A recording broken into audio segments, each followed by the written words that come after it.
O Senhor esteja convosco. Proclamação do Evangelho de Jesus Cristo segundo Mateus. Naquele tempo, ao saber que João tinha sido preso, Jesus voltou para a Galileia.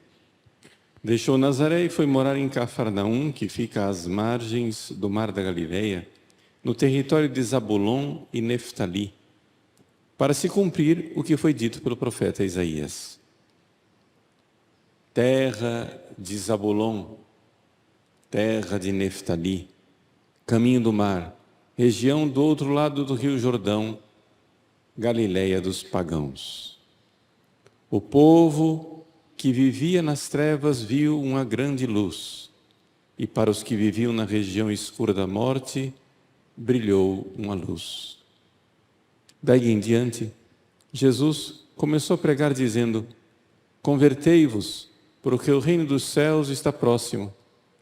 Jesus andava por toda a Galileia, ensinando em suas sinagogas, pregando o evangelho do reino e curando todo tipo de doença e enfermidade do povo. E a sua fama espalhou-se por toda a Síria. Levavam-lhe todos os doentes que sofriam diversas enfermidades e tormentos, endemoniados, epiléticos, paralíticos, e Jesus os curava.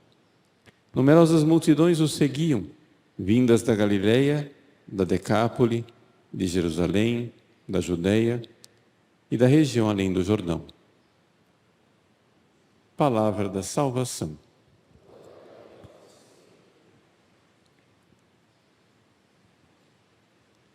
Meus queridos irmãos e irmãs, celebramos ontem a solenidade da Epifania, que é a manifestação de Jesus de forma inesperada, surpreendente aos povos pagãos. Ou seja, os judeus, de uma forma geral, esperavam o Messias, esperavam a salvação, esperavam o Salvador. Mas essa espera era para eles, é para o povo judeu.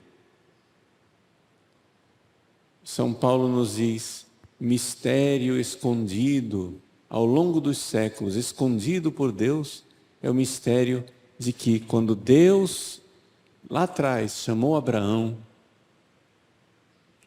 e prometeu a Abraão uma grande descendência, Deus pensava em nós. Nós somos descendentes de Abraão não pelo sangue, como pensavam os judeus, mas pela fé. E aqui está o nosso júbilo, a nossa alegria. Porque se a salvação fosse só para aqueles que são de sangue judeu, seria para muito poucos. A salvação ampla, a salvação abundante, a salvação transbordante vem para aqueles que não são de raça judaica. Também, para nós, que somos filhos de Abraão, não porque temos o sangue de Abraão, mas porque temos a fé de Abraão. Abraão, nosso pai na fé. É aqui que então as coisas se ampliam. Diante desse mistério que foi revelado, que foi uma surpresa para os judeus, é então que adquire um significado todo especial o fato de Jesus começar a sua pregação na Galileia. Vejam, São Mateus diz: Galileia dos pagãos. Era assim que a Galileia era chamada, Galil Hagoim, Galileia dos gentios. A palavra que é usada, Galileia das nações, ou seja, em hebraico, na língua né, sagrada que Jesus usava, a palavra am, povo, se refere somente a Israel, ao povo descendente de Abraão. Am. Mas nós somos goi, os goim, os gentios, as nações, ou seja, os outros povos, né? Etnoi em grego, né? Os gentios, vindo do latim, as nações, diríamos nós em português. Nós somos as nações, nós não somos o povo. O povo é só Israel. Agora Deus vem revelar que nós também somos povo, se tivermos a fé de Abraão. Então Jesus começa o seu ministério onde? Numa região da Terra Santa, numa região da Terra Prometida, que não era como a Judéia, lá em Jerusalém, a capital, onde Jesus vai morrer depois no Calvário, onde lá eram judeus mesmo, puros. Não, Jesus começa numa região de gente misturada. Uma região que tinha judeus e que tinha gentios. Como que com um gesto para mostrar profeticamente o que seria a igreja. A igreja não seria somente da pureza de Israel, seria para Israel também. Jesus começa a pregar dentro do território da terra prometida. Mas é uma terra que, por causa das várias circunstâncias políticas aqui, que não vou detalhar, ao longo dos séculos, ficou com populações que não eram judias. Populações que tinham judeus e tinha pagãos. Jesus, então, que veio pregar primeiro para a casa de Israel, primeiro para o povo, ele também mostra aqui que ele quer se alargar. Todas essas coisas parecem curiosidades muito longe daquilo que é a nossa vida. Como é que nós podemos aplicar isso à nossa vida? Até aqui o Padre Paulo está dando aula de história, aula de Bíblia, aula de profecia, mas e a vida? E a minha vida, como que fica? Bom, Mateus cita o profeta Isaías, no capítulo 9, final do 8, início do 9. E diz: o povo que andava nas trevas viu uma grande luz. Para os que estavam sentados ou jaziam na região da morte, brilhou uma luz. São duas coisas diferentes. A tradução litúrgica aqui, infelizmente, é bem imprecisa. Eu estou traduzindo aqui, adaptando. O povo que andava nas trevas, São Tomás de Aquino nos recorda, é o povo judeu. Porque embora eles estivessem nas trevas, porque ainda não conheciam Jesus, eles não estavam sentados nas trevas. Eles estavam andando nas trevas, porque eles buscavam o Messias que viria. Eles esperavam o Messias que viria. Então, o povo que andava nas trevas, o povo judeu, viu uma grande luz. E o povo que jazia, ou seja, que se sentava, que estava deitado, que estava estabelecido, não andava, estava parado, não estava buscando, que parava, estava parado na região escura da morte, brilhou uma luz. A luz, que é Jesus, brilhou para aqueles que o buscavam, mas brilhou também, vede coisa extraordinária, para aqueles que não o buscavam. Nós não buscávamos Deus, mas Deus nos buscava. Nós não buscávamos Deus, mas Deus nos buscava. Essa é a grande notícia da Epifania.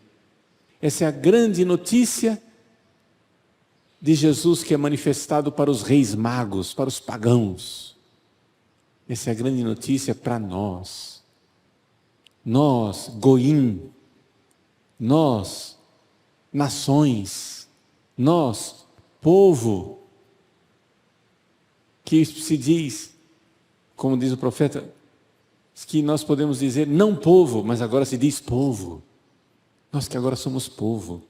Porque somos o povo de Deus? Porque temos fé. E aqui então nós somos gerados. Non ex voluntate carni, não pela vontade da carne, não pelo poder do varão, sed ex Deo nati sunt, nasceram de Deus. Como? Pela fé. Nós nascemos de Deus pela fé. Aqueles que não buscavam Deus, Deus os buscou. Então, meus queridos, faça nesses dias um pouco um itinerário, a sua história de salvação. E veja como Deus foi atrás de você. Deus foi atrás de você. Na sua história de conversão, você pode dizer, poxa vida, eu não buscava Deus, mas Deus já me buscava. E como Ele foi insistindo, como Ele foi pedindo, ao longo dos anos, como Ele foi paciente.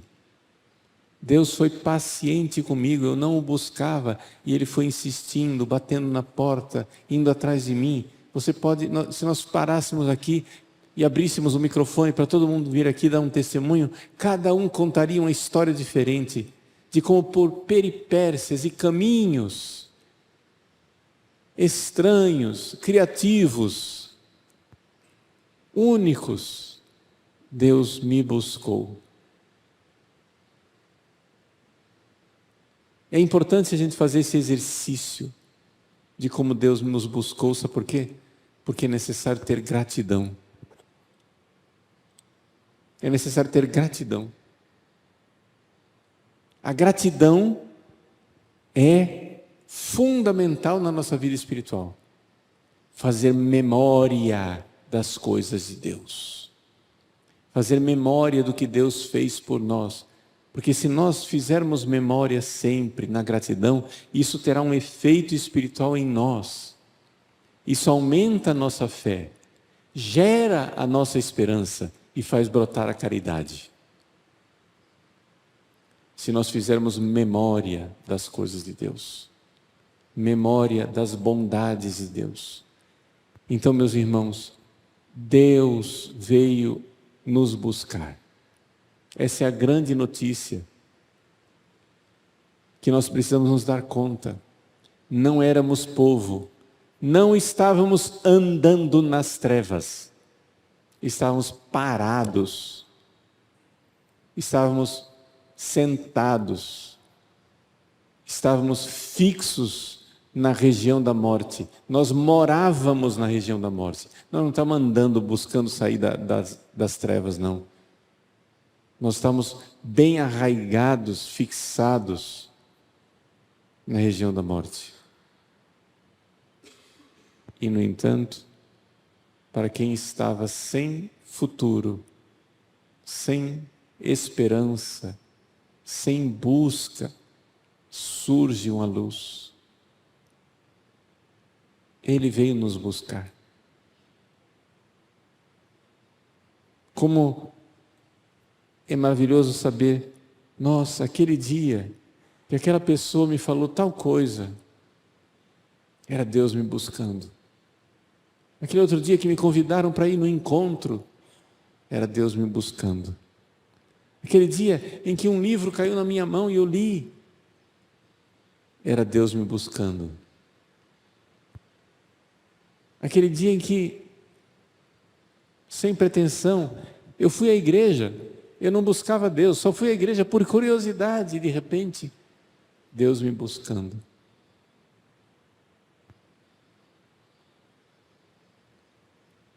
Aquelas pessoas da nossa família, né? Mais velhos, que rezavam o terço, que estavam lá, era Deus me buscando. Cada um conta a sua história. Cada um conta a sua história, para ver como nós que não buscávamos Deus, Deus nos buscava. E isso é muito importante, manter essa memória viva. Porque se nós não mantivermos essa memória viva, não se preocupe. O mundo mantém bem vivo na nossa memória tudo quanto é porcaria. O mundo A carne e o diabo, os inimigos da alma, mantêm vivas memórias horrorosas dentro de nós. Quando a gente acha que perdoou e esqueceu uma coisa, o diabo vai lá e assanha aquela memória. Quando a gente acha que está tudo em paz, vem alguém do mundo e pum! E nos traz memórias terríveis, memórias de pecado. Começa a brotar dentro de nós a saudade da vida velha, a saudade do pecado. A carne começa a nos fazer notar que nós ainda não desistimos da vida velha. Tem algo dentro de nós que quer voltar para a vida velha. Nossas tendências. Pois bem, se nós não cultivarmos a memória de Deus, os inimigos da alma, o diabo, o mundo e a carne, cultivarão as memórias. E então quem seremos nós? Nós somos aquilo que nós recordamos. Sim, nós somos aquilo que recordamos. Se você tivesse uma amnésia total e não se lembrasse mais da sua história, você não seria ninguém. Eu sei que tem muita gente que gostaria de ter uma amnésia e deletar capítulos da vida. Mas não faça isso. Sabe por quê? Porque isso faz parte da sua história de salvação. Foi por estes caminhos que Deus trouxe você. Não delete a obra de Deus. Ame. Ame a sua pequenez, ame a sua miséria, ame a sua necessidade de salvação, porque só assim Ele é Salvador. Recordação. Vamos exercitar. No seu tempo de oração, tira um tempinho, escreve as coisas, escreve sua história de salvação. Gratidão. Grande gratidão, memória Dei, memória das coisas de Deus. É isso que faz o que nós somos. Se nós recordarmos as maravilhas de Deus, nós seremos maravilha de Deus. Mas se nós só recordamos a miséria e a desgraça, se a única memória que a gente tem é negativa, nós somos isso. Nós somos aquilo que recordamos. É isso que constrói a nossa identidade. Então, na nossa vida de oração, vamos pedir a Deus que coloque bem arraigado na nossa memória a sua presença, a presença de Nossa Senhora, a presença do nosso anjo da guarda, os toques de Jesus, os toques da graça. Um povo que caminhava nas trevas viu uma grande luz. Para os que jaziam na região escura da morte, brilhou uma luz.